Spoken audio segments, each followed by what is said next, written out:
A meditação, eu falo assim, que ela foi desenvolvida pelos cientistas do passado, né? Quem são os cientistas do passado? Eu entrei na meditação, eu aprendi a meditação através do yoga. Uhum. E pelo que a gente tem conhecimento, os yogis do passado, com mais de 5.000 anos de existência, né? Eles começaram esse processo de investigação da mente, a relação entre o corpo e a mente, a relação entre a respiração e a mente, a relação entre a mente e a própria questão do sofrimento. Uhum. E eu posso iniciar a resposta à sua pergunta contando uma história rápida? Claro. Então tá, acho que vai ser interessante para todo mundo entender. Então, eu venho da linha do yoga. E dentro da linha do yoga existe a cosmologia, a mitologia, né? Para quem já praticou ou não praticou yoga, você vê lá Shiva, Ganesha, vê uma série de arquétipos de imagens muito interessantes. Então, aqui atrás de mim tá, o reflexo não está tão legal, mas esse é Shiva, é o primeiro yogi, né? Quem Uhum. trouxe o yoga aqui para o mundo. Existe uma história interessante em que Shiva estava meditando. Ele estava em um estado contemplativo. E de repente ele percebe uma agitação. Ele abre o olho e olha para Brahma. Brahma, dentro da cosmologia, ele é o criador. Ele é o Uhum. arquiteto do universo. E Brahma, ele resolve criar o universo. Então ele cria os mundos, cria os seres, os reinos, a humanidade, cria tudo. E aquela agitação que Shiva percebe em seu estado meditativo era Brahma criando.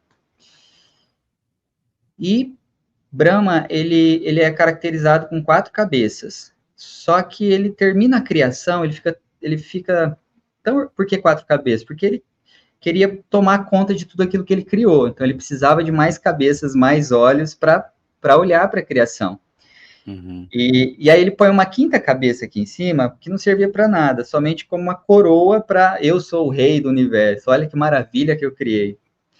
E aí Shiva começa a olhar para o universo, para a humanidade, para a vida, e começa a ver que há sofrimento. Começa a ver que as pessoas não estão felizes. As pessoas estão brigando, que as pessoas estão se matando. As pessoas estão atoladas em ignorância. E aí Shiva fala, o que ele está feliz? Shiva chega perto de Brahma, pega e corta a quinta cabeça de Brahma.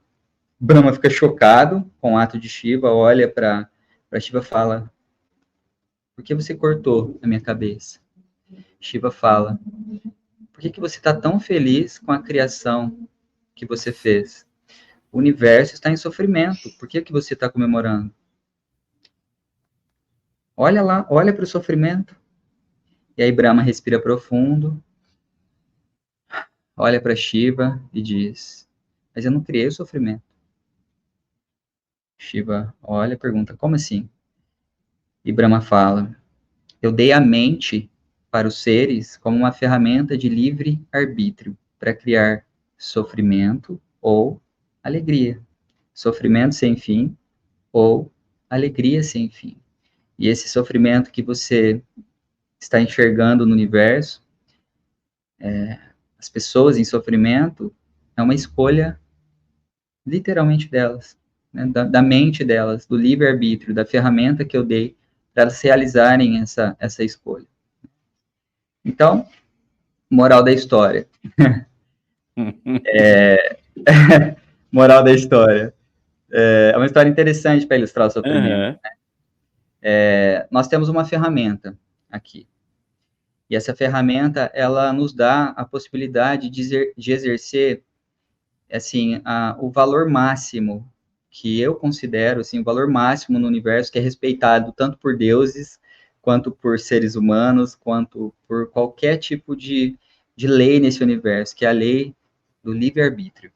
Né? Aqui a Uhum. gente tem o livre-arbítrio, e ele é respeitado absolutamente respeitado. Só que a ferramenta que a gente tem para exercer o livre-arbítrio é a mente. E onde está o sofrimento? Na mente. O que sofre? É a mente. Imagine assim, você que está assistindo, a vida como um imenso oceano em celebração, em êxtase, em alegria, em bem-aventurança. Imagina a mente como um ponto resistindo, um ponto de resistência nesse oceano de alegria, de bem-aventurança. É a mente. A mente é um pontinho de resistência, né? Só que esse pontinho de resistência, ele tem a possibilidade de... O que é resistência? Resistência é sofrimento. Você sofre quando você resiste à vida. Você sofre quando você resiste àquilo que é tal como é. Você sofre quando você utiliza a tua mente de forma reativa, não responsiva, né? Então, esse processo, ele gera uma resistência à vida, né? Aí você fala assim, ai, nossa, eu não vou em tal lugar lá, eu não vou lá na casa de tal parente lá não, porque aquela pessoa é muito chata. E você começa a sofrer na tua mente. A pessoa às vezes nem vai estar lá, ou essa pessoa nem vai estar chata, mas você está resistindo à experiência porque tal pessoa vai estar lá. O que resiste? Mais uma vez, a mente. E por que a meditação é uma ferramenta de libertação do sofrimento? Se o sofrimento está na mente, a meditação é uma ferramenta, é uma tecnologia que foi desenvolvida por esses yogis do passado, esses cientistas do passado, né? Como uma forma de influenciar isso que a gente chama de mente. Controlar a mente, Domício, eu acho uma palavra... É possível? É possível. Mas nos estágios iniciais da meditação, controlar a mente é como tentar controlar um adolescente. Você tenta falar não, você tenta forçar, você tenta falar para parar, só que o adolescente faz ao contrário. Se você pegar a tua mente rebelde, a sua mente adolescente, e falar para ela parar com esse tipo de pensamento, não quero pensar isso. Você começa a guerrear com o pensamento, você não consegue. É uma batalha que você não vence, né? Então, a mente, assim como um adolescente, ou mesmo um filho pequeno, você tem que influenciá-la nesses estágios iniciais da meditação. Influenciá-las a ter um comportamento específico, influenciá-la a se direcionar para um ponto, né? Esse é o grande lance da meditação. Por quê? Porque imagina, você que está assistindo, a mente, se você parar para pensar agora, você tem centenas de pensamentos por minuto, por hora, por milhares de pensamentos por dia. Imagina 70 mil pensamentos por dia. E imagina um outro ponto, né? Se o pensamento é algo em movimento, tudo aquilo que está em movimento precisa de um combustível, precisa de uma energia. Imagina assim, você com milhares de pensamentos aí dentro, e cada pensamento desse puxa um pouquinho de um combustível. Que combustível é esse? Para o pensamento acontecer, para o sentimento acontecer, a gente precisa de um combustível. Que combustível que é? É a tua energia vital. Tá? Estou falando isso baseado no conhecimento dos yogis, tá? Então, os yogis dizem, olha, para um pensamento acontecer, ele precisa pegar o teu prana. Prana, para quem não conhece, é a mesma coisa que Ki, ou seja, energia vital. Imagina você num estado de conflito interno, e o teu pensamento a milhão, indo para todas as direções. No final do dia, você está o quê? Esgotado, não é verdade? Fala, nossa, não consigo pensar mais em nada. Não consigo. Você se joga no sofá e fala, hoje eu não quero fazer mais nada, não dá. Acabou o combustível. A pessoa fala isso, não é? Verdade. Não é verdade? Então, cada pensamento desse, cada pensamento que você tem, ele pega um pouquinho da tua energia vital. E quando você fica sem energia vital, a tua capacidade de discernir, a tua capacidade de olhar as coisas sem reagir, se defender, sabe? Sem tomar decisões equivocadas,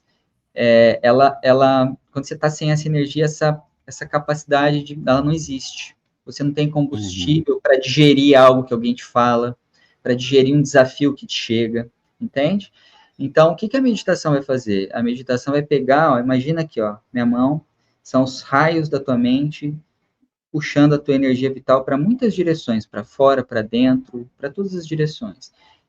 Você fica fragmentado. E quando você realiza um processo consistente, diário de meditação, você vai trazendo aos pouquinhos, ó, aqueles momentos de meditação, toda essa energia vital que está indo para todas as direções, você traz para o centro novamente.